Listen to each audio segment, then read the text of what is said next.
Welcome to Untying Knots, Minds and Souls Untethered with Perry Clark. This program looks at mental health from unique perspectives and shows you how to manage your life by finding the knots that help you and stay away from the ones that could be a disadvantage. Now, here is your host, Perry Clark. Hello, everyone. Welcome back to Untying Knots, Minds and Souls Untethered. This is Perry Clark, your licensed marriage and family therapist, here with you. And I want to remind you off the bat that this is not a substitute for therapy. I strongly recommend you find a therapist that is in your area to work on your unique issues.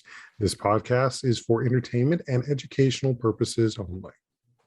So today we have probably one of our first time podcasts, both who recently found out as I started advertising for this podcast, and because we're both part of a mutual group called Geek Therapists, but also the beauty of somebody who's in the process of getting their degree as well, who maybe we'll talk a little bit about what it means to be in this process as well. I'd like you all to meet today Elizabeth Sanchez, and I'm going to let her pronounce her last name because I don't want to screw it up, as you've seen me do with both Booney and Laron, who is a PhD student, or to postdoc or pre-doc? Postdoc, who has gotten their postdoc and in the process of fulfilling their aspects of becoming a fully licensed PhD program, who has developed a program called Psychology of Geeks. And this is part of why Geek Therapy was one of the places we found each other. And we're going to talk about their program, which is called Reconnect and Re-enchant. So I'd like to welcome you, Elizabeth, and let me give the bio. And Elizabeth is a first-generation Mexican-American in the process of obtaining their PhD in clinical psychology. She created the website Psychology for Geeks and its social media counterpart, Superpowered Toolkit, to eliminate the stigma on mental health and the geek community, as well as providing a safe place for geeks everywhere to geek out. In October 2021, she released her new social media series, Reframe and Re-enchant. This series helps promote geek therapy projects by geek therapists and provides fun ways we can geek out and take care of our health. So welcome to Untying Knots, Elizabeth. Thank you. I'm really excited to be here. As you mentioned, this is my first time doing a podcast, so I'm very excited.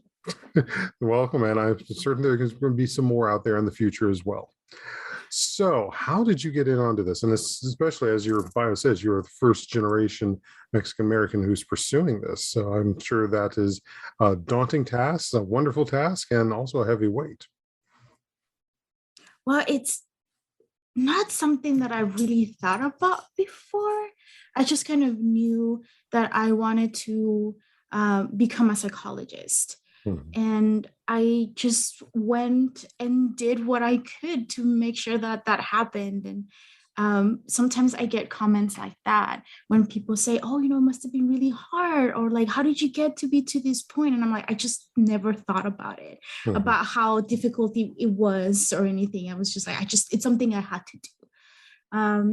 And I think your question was more geared like, how did I get into geek therapy? And I think I've always been a geek, but because I started learning English when I was, I think, 5th grade, it wasn't something that I fully understood what a geek was, or a nerd, maybe a nerd. I understood a little bit more because that was an insult that was used in school a lot. But it wasn't until I actually made it to grad school that I met other people that were like me, and they were open about it, and they went to Comic-Con, and I was able to go with them for the first time as well. So it's on my bucket list to go to Comic-Con.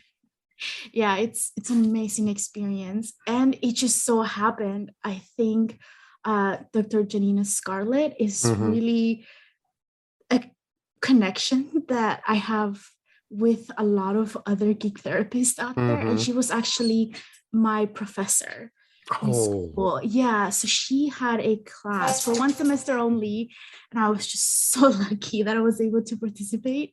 I think it was Psychology of Pop Culture was the name of the class. And that just sort of set me off. I just kind of became obsessed with it. And I was like, I didn't know it was a thing. I didn't know I could like geek out and provide therapy at the same time. And I was like, perfect. So that's kind of how it all began. Beautiful. And I have heard of Dr. Scarlett. I know she had done a conference earlier this year that was superhero focused, and it's like, damn, can't do that because I'm already scheduled up for a bunch of other things.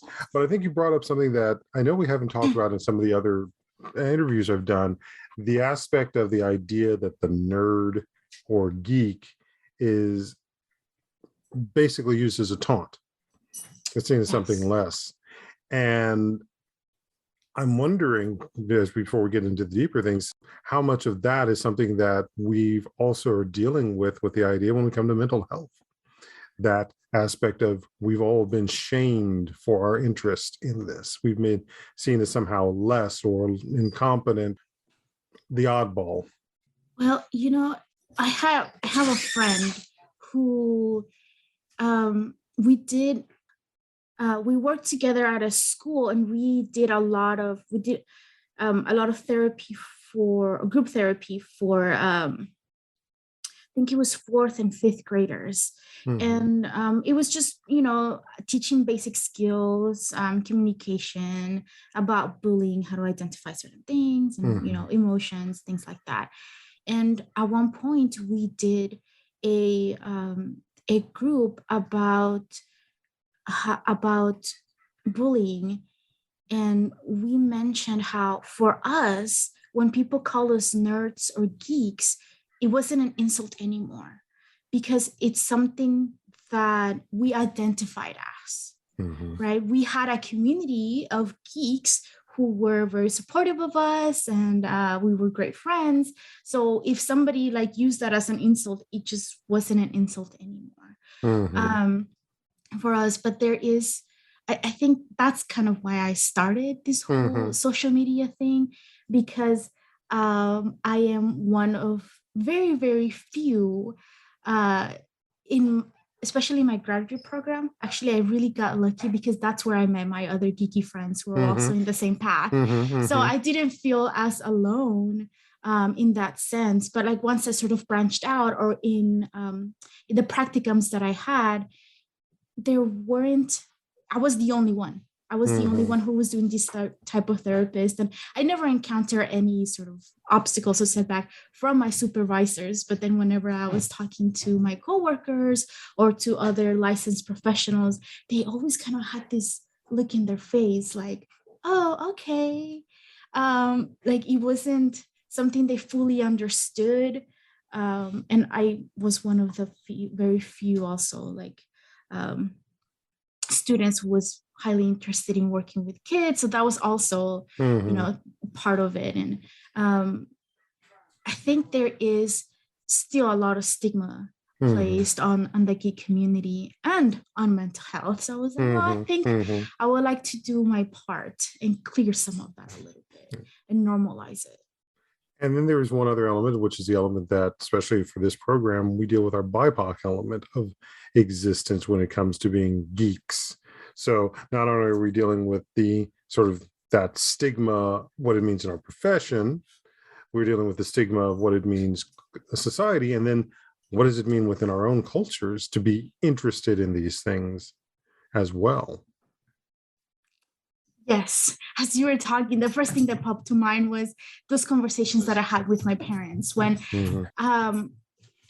for me, a way to connect with my brothers, it was for us to go to the movie theater and watch all the superhero movies, like as soon as they came out.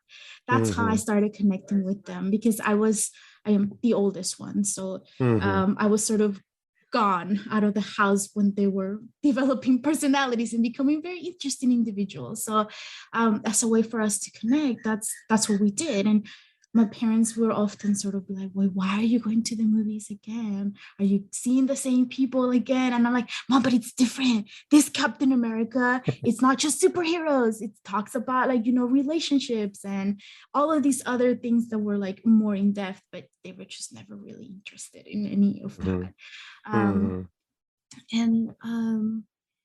I think I have always been part of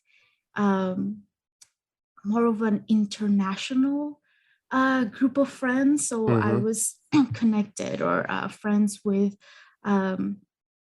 people who were Asian descent or Middle Eastern or just from all over the place. So that's how we connected. We connected by being the minority in pretty much everything we did. I'm sorry, did you have a question? Oh, no, I was just acknowledging. Oh, okay. But it has been difficult. And I think part of it, like my first language is Spanish. But because everything I consume is in English, it's kind of hard for me to sort of like translate all of that. So there has been this sort of disconnect too with my culture as well, because I part of this sort of mini culture, and everyone around it is just sort of like English speaking. So I'm pretty sure there is a community of geeks out there who mainly speak Spanish. It just, I don't know. Right. And I'm not part of that because I think it just has been hard enough to just be part of a supportive geek community as it is that finding more of a specific niche has been even more difficult. Because as you're saying that about the struggle of translation, I know I was listening to a podcast from the people who make Dungeons and Dragons. They were talking about the gaming groups that they're all over the world. And then that brings the thought is like, okay, so are the gaming groups having to deal with trying to game in English or in their native languages? Because again, as far as I know, most of the Dungeons and Dragons books are printed in English as opposed to translated into whatever the native tongue they're being marketed out to. But I also find myself wondering, is like, okay, the elements of what makes geek culture has probably existed in every culture around the world. It's just not been seen the way we see it now, or with the connotations that we have with Western ideas about geekdom. How many people were interested in like Zorro? And that's probably not the best example, but it's one that pops to mind right at the moment. It's a great movie. And I think part of that too is that being a geek has become sort of popular now, a little bit. Now that the superhero movies, which originated from comic books, just have had this massive success everywhere. I think it has been a little bit more okay to sort of like have those type of interests. And of course, you still have people who don't fully understand. But I think the connection that has always been made, we're like, okay, well, you know everything about movies or about comic books or cosplay or, fan fiction or any other fandom. And you always have people who have the same amount of knowledge about sports. Yet they don't have that negative everything that sort of comes, with the stigma. Geeking out about that. Yeah. Right. So even if it's more popular, there's still that imbalance, right? In our general culture, about how, they're still seen as like those weird people that never come out of their house and they live in their mother's basement and, they read comic books all day and they don't have a life. Which then creates obstacles when there are mental health challenges. Yes. Or just even adds to even more stigma around mental health challenges when those come up and being sought. Or the idea is like the issue of escapism, which is seen as some very great negative, but yet we all need to escape from some situation at some time that's no longer being good for us. Yeah, that concept of video games are not good for you. I think the one thing that really annoys me is that you have never learned anything from TV. You can never, like, why are you watching so much TV? You can never learn anything from that. And like, my brother and I are both geeks, so we have at length like conversations about pretty much everything that has to do with geek, and we often talk about how much we have actually learned from anime, from movies, and I'm like, no, there is so much we can learn from that, but there is that negative stigma of like, well, there's never anything good. So I think that's a beautiful segue into your program that you have put together and your website. So let's go and talk a bit more about that. As I was preparing for this podcast, I was sort of like reflecting on how it all got started. And for my Reframe and Re-enchant series, I had seen a tweet sort of be reposted a couple of times on Facebook and Instagram about how someone said, we have to re-enchant our lives. And instead of like thinking about just going to CVS, like, you're going to the apothecary, and you're buying some potions or whatever. And I was like, that is so cool. Yes, I need some more of that in my life, like just mundane things that we can just change our thinking just a little bit and make it a little bit more magical and more interesting. And then I just kept thinking about that, and I was like, what will be cool? Again, to my brother, who I use as a sounding board more often than not. And I was like, yeah, it's a great idea. And then I designed a logo for it, and I was like, yeah, this is awesome. And then I was like, what would be cool if I collaborate? Because I'm a big collaborator. I just love collaborating with lots of other people, and I understand that sometimes, more often than not, that's needed, because while I am a geek and I know a little bit about the different fandoms and the different sort of subcultures within geek, I don't know everything. So I was like, it'd be cool if I reach out to other geek therapists or other geek professionals about this. And then I was like, I would just one or two posts about this and you'll be fine. And as I started reaching out, the response has always been, oh, that is so interesting, and I'm so glad you're doing this. And every time, it never fails to surprise me when people react that way. I didn't set out for this to become more than a week's worth of posts for me to put on my social media. And it has just grown and grown. Like 3 days after I came up with the idea, I started, actually the day after, I started reaching out to people, but then 3 days after I had contacted people, and it just has continued to grow and grow. And I'm like, why has this happened? And the only thing I could think of is there is a need for this, especially in these times of we're still in COVID times, really. We need all the help we can get. And if we can re-enchant our lives a little bit, and geek out at the same time, I think we need all of that in our lives. And the other thing has been that when I reach out to other geek professionals, there have been, for the most part, it has been other mental health providers. When I reach out to them, they're like, yes, there's a lot of us.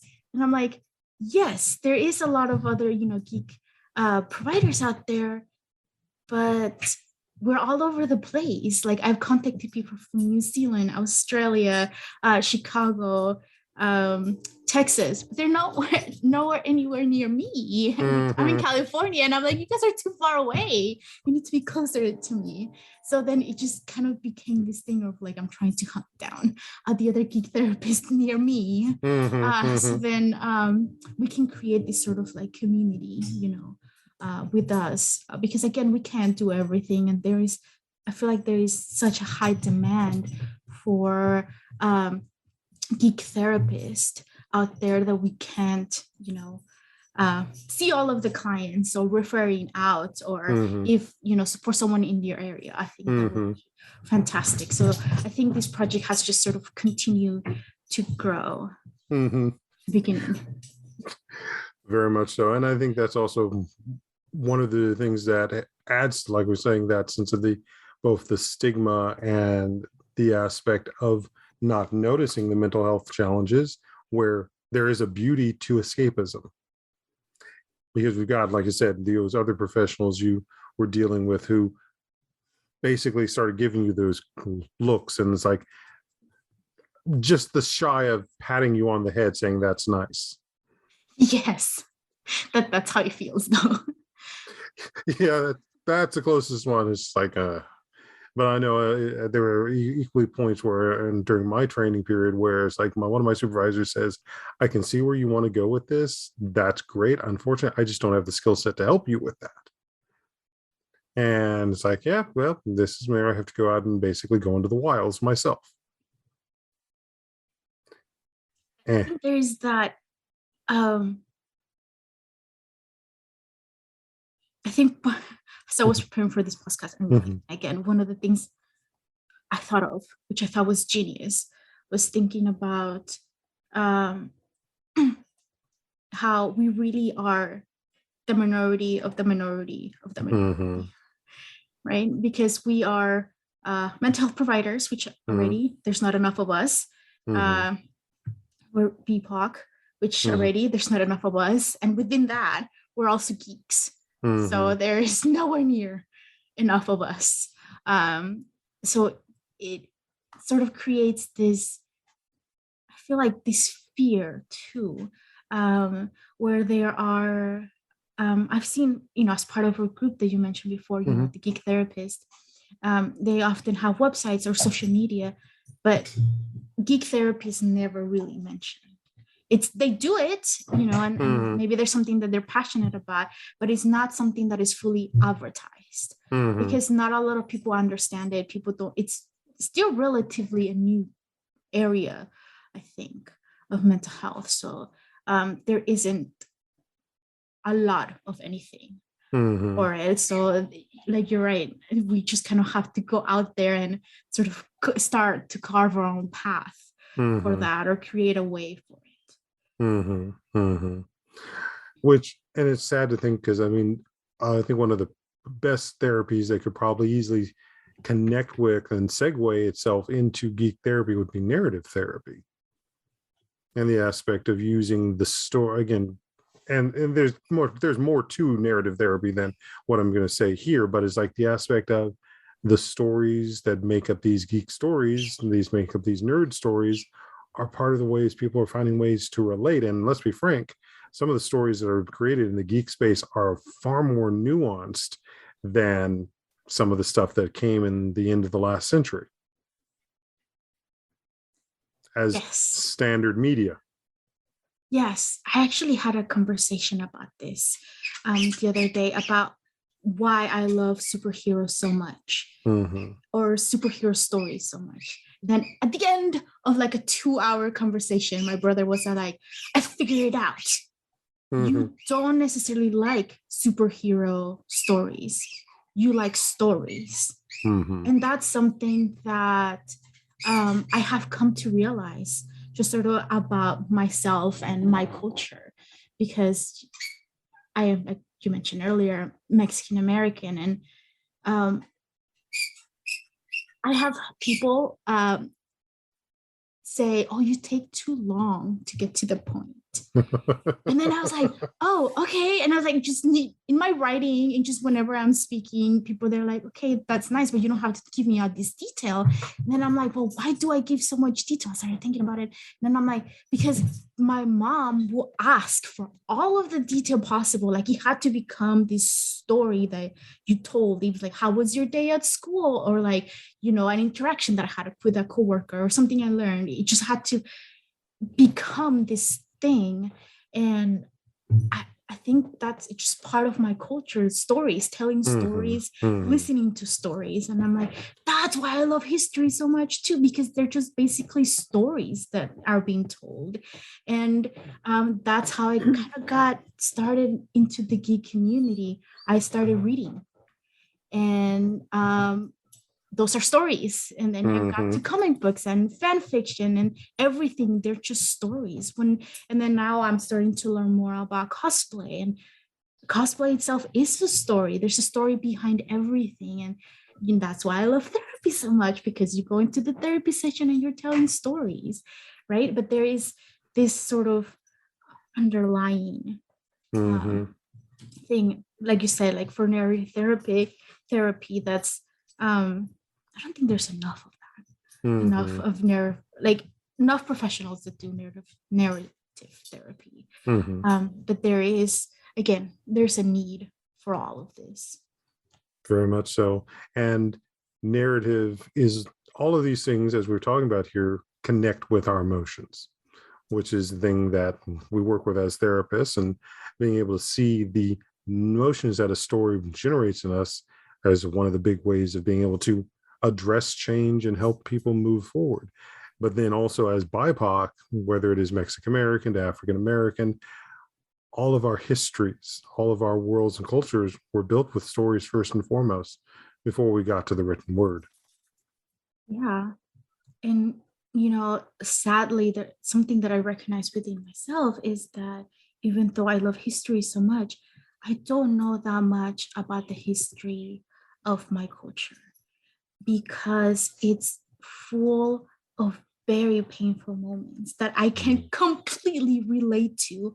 And then that's something that I sort of avoid, right? But if you give me something similar in a movie format, then I am all over that, right? Like when the movie Coco, the Disney Pixar movie Coco came out, I kind of didn't know because I was a poor student, so I didn't actually have TV.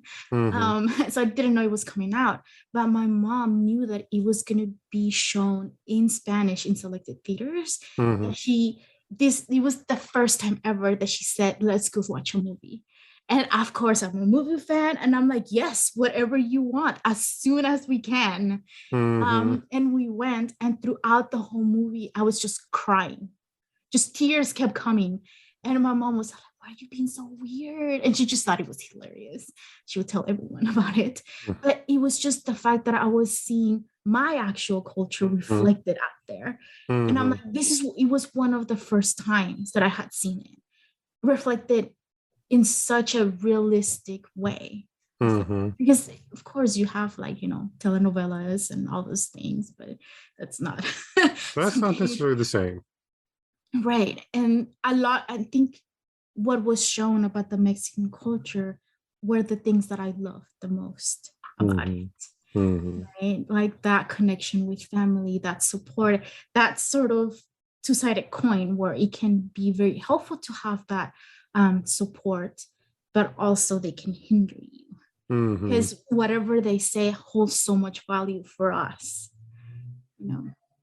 So, and when it's something negative, then, or when they don't fully understand where we're coming from, it can be very harmful to us. So. I think that's a beautiful place for us to take a break. So, this has been Perry Clark and Elizabeth Sanchez. And how do you pronounce your last name? Oh, so I have two last names. It's Sanchez Arvizu. So it's the Arvizu pride that I'm trying not to butcher. So we'll just go with Sanchez. This is Elizabeth with Elizabeth Sanchez, PhD, on Untying Knots. So stay tuned, and we'll be back with the next half of this. Success starts here. VoiceAmericaEmpowerment.com. It's your world. Our lives and the world around us can get messy and frustrating. Untangle and Grow Counseling's focus is to untangle that mess and make sense of it so you have a good foundation to build and grow from. Visit us on the web at untangleandgrowcounseling.com. Perry Clark offers individual psychotherapy, couples and family therapy, and adolescence therapy from a variety of coping materials and resources. Visit untangleandgrowcounseling.com for more information. Live up to your fullest potential. This is the Voice America Empowerment Channel.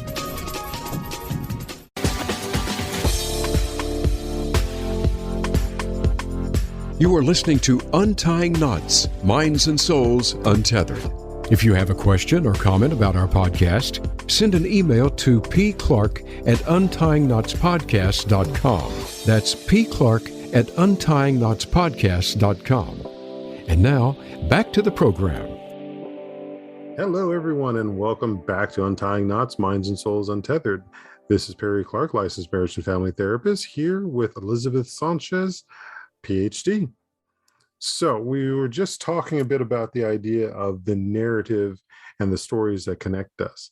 So, and while we were on the break, we were also continue our conversation a bit there. And I know one of the things that we have also touched on is the aspect of isolation. And I think there's been an underlying thread, and it's also been a big issue in these last 2 years with everything that's happened with COVID. Yeah. So before I sort of answer that, I want to clarify something. I don't have my PhD yet. I'm a couple of months away from that. Well, you're in the postdoc. Yeah, you're in the postdoc standpoint, and other than, I guess, defending your dissertation, you're going to be a PhD soon anyway. Right. So just get used to having that. Yeah, details, yes, but get used to the fact that that's going to be you're going to be introduced with that as well. So this is warm up. A good point. Yeah. And everything is just sort of connected, right? Now that COVID has become a thing, it's fantastic that we have technology and we're able to see more clients than we had able to before, because we can see anyone from all over the states or multiple states if you're licensed in multiple states. But there's that aspect of you have to work from home now, and everything has to be done within this space. There isn't sort of like, okay, now I go to work and I leave work at there and then I come home. Everything is sort of like all in the same place now. And it also sort of connected to the geek community, right? Because a lot of the hobbies that we have are sort of hobbies that we do indoors, role-playing games, you kind of have to do them inside, around the table, board games, video games, that all sort of inside. And it can become quite problematic when we are sort of isolating ourselves that much. At first, it was highly recommended because of COVID. Now we're still in COVID times, but it's going sort of down a little bit more, so we are able to socialize more. And I think even as geeks, we kind of often forget that we actually do benefit from interacting. Even if we're introverts, we still benefit from every now and then interacting with someone in real life, not just through like a computer screen. And there's something slightly different. I started playing D&D with a couple of my friends that they're up in the Bay Area, so they're kind of far from me. And so we do it online, and then I play with my brother and his friends.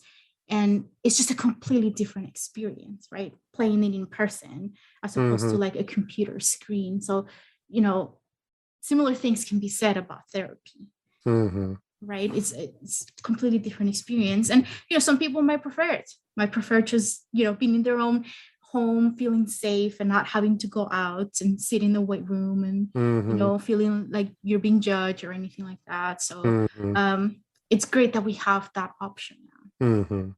Which brings us back to that sense of, like you said, being judged or being somehow seen with the stigma, which comes with the title of being nerd, or the other standpoint of being BIPOC, which means Black, Indigenous, person of color. Just a reminder for folks. That's exactly what I was thinking, actually, because as you were talking, my mind immediately went to the whole idea of therapy is only for crazy people. Right? That's so let's just go ahead and consider this. We're going into the myth and reality section for that title purposes. That's fine. It's like, no, let's just go into this now. So this crazy people thing. Yeah, and then so like, why would you want to put yourself out there and go into a therapist office where people clearly know it's a therapist office and sit there and be watched or stared by people? It makes it even more difficult to do that. But I think part of it too is that there isn't enough information out there when it comes to mental health or what therapy is or what therapy is like. And people who do go to therapy, maybe they had a great experience with a therapist, and they don't really talk about that to anybody. And for example, in the Mexican community, a lot of information is passed by word of mouth. right? Again, kind of going back to the stories. And so if somebody had a negative experience or a bad experience seeing a therapist, then the whole community heard about it and nobody's going to want to approach. And sometimes you go to a therapist that you don't really connect with, or it's not a good fit, right? And part of it, I think it's maybe we never really have thought about, okay, well, we have the power to be able to find other therapists or even just, like a medical doctor, another physician. If it's not a good fit, you can find somebody else. That is an option. Sometimes I live and was sort of raised in a very sort of rural community where that's not really an option. We have one doctor, we have one high school, we have one grocery store, and we don't really have therapists here. I believe now there is a new clinic that has opened and they offer mental health services now, but they're all sort of like through telehealth or either by phone or online. We don't actually have like a physical person here or like someone's office. Right. So that makes it even more difficult, right? Even if somebody did wanted it to go to, they can't. Where would they go? Which creates that problem of, you're stuck with what's available.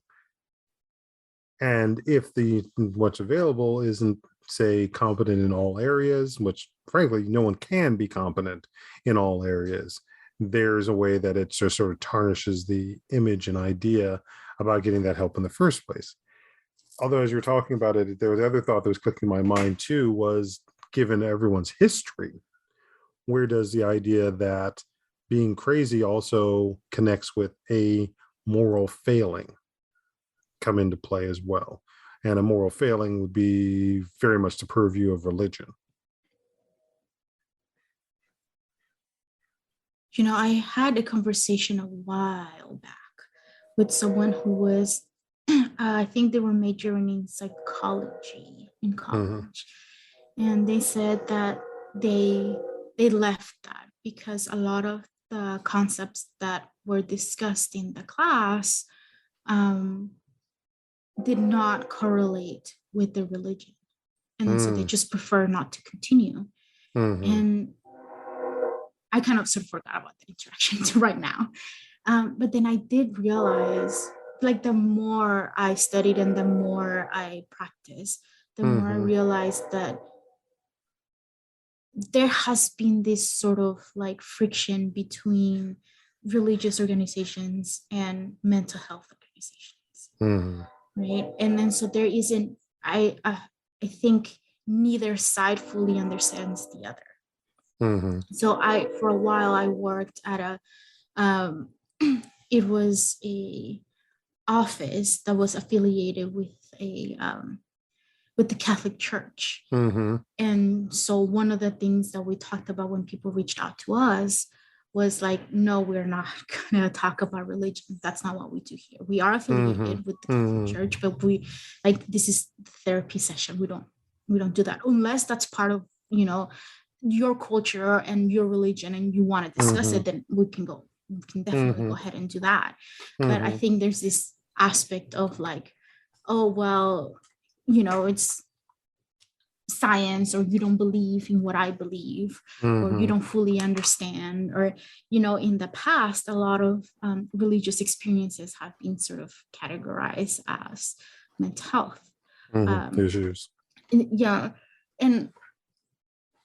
And you also have, because you do see quite often, right? People are very familiar or somewhat familiar with religion. So in one of my classes, we talked about how there was this research done with people who had schizophrenia, and they had hallucinations, or like they were hearing voices. And in India, the participants, they said how they will hear their loved ones who had passed away. They will hear their voices, but it was very comforting to them. And here in the US, it was a completely different story. Like the voices that they heard, they were a lot more violent. And that's kind of part of the culture. And then so you also get, clients or people who come in and then they're under the delusion that they are God or that they can perform miracles and things like that. So it's very interconnected, and sometimes it can be quite difficult as an outsider to sort of fully understand, the how it's all sort of connected. And I think part of that not fully understanding has only contributed to continuing that friction between religious organizations and mental health providers, and just the stigma that's around mental health. And then throw in our BIPOC cultures as well, where depending on the culture, the church might have had greater power than medicine. Yes. Yeah. And I was reflecting on that the other day as well. And I earlier I said that in the Mexican community, a lot of it has to be, word of mouth. And then so even medications sort of like come to that, like doctors, physicians, there's still that stigma of going to the doctor like, oh no, I'll be fine, I'll just get over it, because there's still, as a culture, we're still developing that trust with other professionals, right? Like in the past, it's just kind of been like home remedies, which often they're quite effective, but sometimes it's necessary for us, to get a physical, because there may be other underlying issues that we don't fully understand. Yeah, there may be some deeper things below the surface that aren't showing up. Yeah, and the same thing can be said about therapy. Right? Like you don't necessarily have to be crazy to go to a therapist, but there can be, especially I feel like in the BIPOC community, that there's so much trauma in our community and just in our daily life that we, more often than not, whenever I had a client or even in my own personal experience that was BIPOC, there has been this sort of sense of they were always in a survival mode. They moved here from another country, or they were, isolated, or like, because of skin color, whatever was going on, they were, there's just this massive stress. And so all you're thinking about is, how am I going to survive this? Right. I don't really have time to think about what my emotions are when I need to find another job, or I need to get out of this, this neighborhood that's not safe. So you go through your whole life just on survival mode. And when someone comes along and they're like, you know what you need therapy. I don't have time for therapy. Ain't nobody got time for that. Right. And so it just becomes this thing where it's your whole life. You've kind of did what you can and you cope how you could. And even if it wasn't, the greatest or the most helpful coping skill, it worked for you. And when we see people in therapy, is because those coping skills are no longer being able to like hold up, right? And then they don't know what else to do, because this was the one thing that was helping them survive this like throughout these years. And now that it's not working, it's just their whole life has been falling apart. And they're like, okay, well, maybe I'll consider therapy. But what we want is people to come before that stage, right? We want people to come and sort of like understand those deeper things that affect us. Because I speak Spanish, I had a lot of clients who immigrated into the US, and sometimes it wasn't necessarily legal means, and that often comes with a lot of danger. And then when I would ask about it, and I was like, well, that's a traumatic event, that's like a horrible situation that happened to you. And for them it's like, oh yeah, but like that's sort of normal, that's what everybody goes through. And I'm like, yeah, but that doesn't take away from the fact that it still affected you, and it's still affecting you today. But again, it's just that survival mode of like, okay, yeah, well, that's just something that I needed to do in order to have a better life for me and my family. So it just, never really thought about it. And just to circle back to what we've done, we talked about a bit about the aspect of what's happened with COVID. A whole bunch of people were hit with a very different survival mode than they'd ever dealt with. And that was unsettling. Yeah. And then so like, even for us mental health providers, it was like, oh, there's been a lot of changes, and we struggled to cope with that too. So I can't imagine what it must have been like for people who were already struggling with countless other things, and then added that on top. It's just, these past 2 years have really been difficult, and I hope we had seen an increase in people who are trying to reach out to mental health providers. Yeah, because as has been said in a number of other podcasts, including on this one, we didn't just have one pandemic we were dealing with. We were dealing with multiple pandemics all at the same time. And that's exhausting. That's isolating. And that also gets into that standpoint too, where if you've only got one choice in the village for either medical or mental health, and that one's not, again, skilled in some other areas, it can create that tarnishment around the idea of this is a place I go for help. Well, and especially in communities like that, burnout is a real thing, especially in communities where there's only one provider and they can only do so much, right? So like I've seen so many memes out there where people are like, okay, me finally trying to, reach out for help and make an appointment for therapy, but then they're scheduled 3 months ahead. And I'm like, what? They need help now, And then I think part of why I want this collaboration between mental health providers, there needs to be that, because if I can't get you in as soon as you need to, then maybe I can reach out to someone who might be able to, right? And we need to do a little bit more of that. And there needs to be more not just more geek therapists out there, but more BIPOC therapists out there. Yes, there's that. Earlier how I was talking about Coco, and I was like, the first time that I had seen my culture reflected out there. There's something different about seeing someone across from you who kind of looks like you, right? And it's saying, oh yeah, I understand. And I'm Mexican-American, and I have clients who are also Mexican or Mexican-American. Our experiences are not the same, right? But I have a little bit of a leg up compared to other therapists, because I can either relate it to something similar in my life, or I can kind of sort of understand the culture they come from, right? Because there's something different, like living and experiencing the culture every day and learning from it on a textbook, right? It's not the same. Exactly. And right now, if I had to, considering all the various more presence we're seeing in a number of geek things, especially in the MCU, talking about mental health, I have to say right now the best examples have been Sam Wilson when he's not being Captain America, trying to actually be a mental health provider and a Black man of color. And equally on Discovery, Star Trek Discovery, Dr. Colbert has now become the ship's counselor, was showing a Black man, or at least a man of color, providing the mental health to everybody. Yes, we are starting to see better depictions of mental health providers, and now we need to see more representation, because we're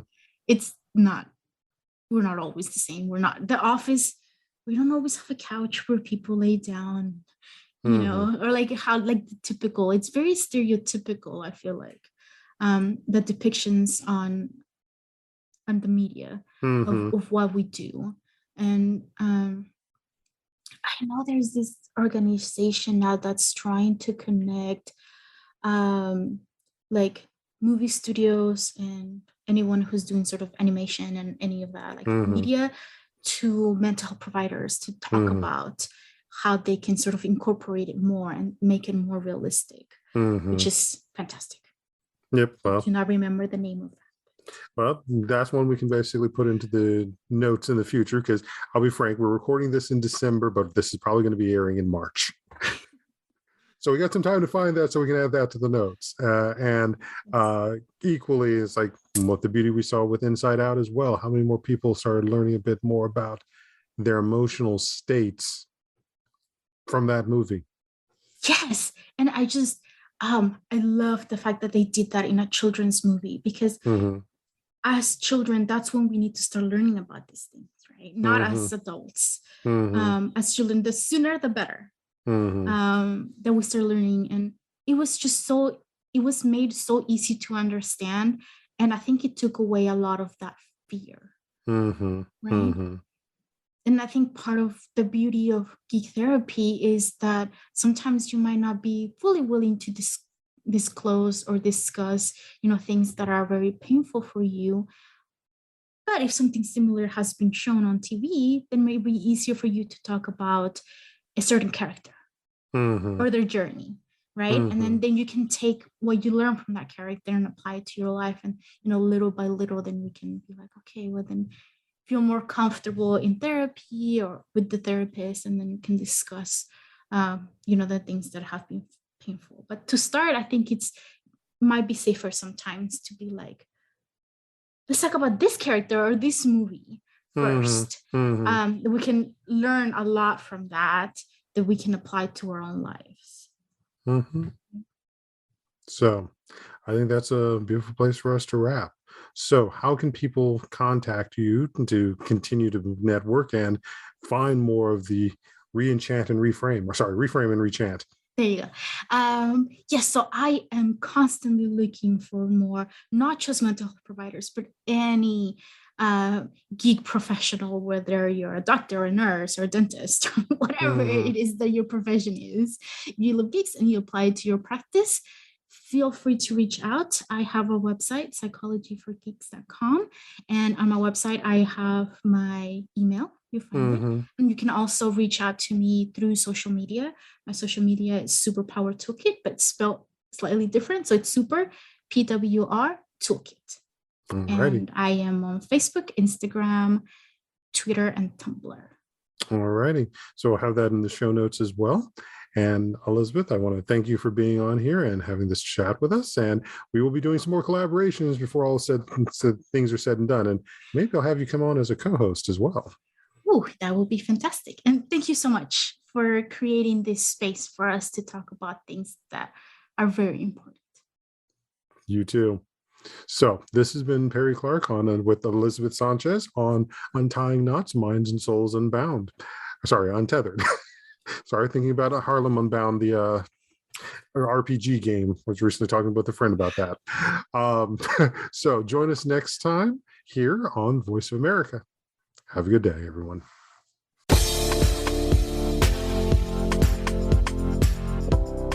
Thank you for tuning in for Untying Knots, Minds and Souls Untethered. Be sure to join your host, Perry Clark, for another episode on the podcast coming soon on the Voice America Empowerment Channel.